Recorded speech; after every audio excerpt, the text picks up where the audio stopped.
জল সংরক্ষণ সচেতনতায় খুদেদের ক্ষুদ্র প্রয়াস।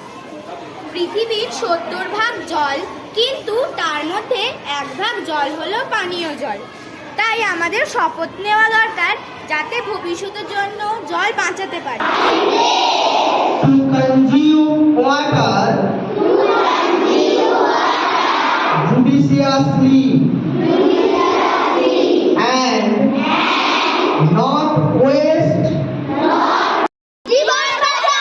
ময়লা আবর্জনা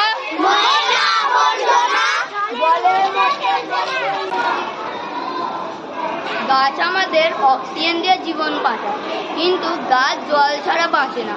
সুতরাং আজ থেকেই আমাদের জল সংরক্ষণ করা উচিত। জল বাঁচাও, জীবন বাঁচাও।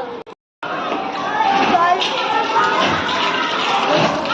ধরো, জল ভরো, জল অপচয় বন্ধ করো। অকারণে খোলা কল বন্ধ করি আমরা জল। পুকুর বা জলাশয়ে বাসন মাজা, কাপড় কাচা এইসব বন্ধ করতে হবে। এর ফলে পুকুরের জল দূষিত হয়। আমি মাকে বলেছি যে আনাজ ধোয়া জল, হাত ধোয়া জল নর্দমায় না ফেলে দিয়ে গাছের গোড়ায় দিতে। তোমরাও কি তোমার মাকে বলেছো?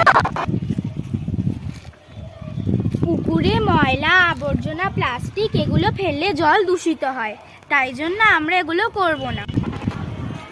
হাতে হাত রেখে করি অঙ্গীকার, জল সংরক্ষণ ভবিষ্যতের দরকার।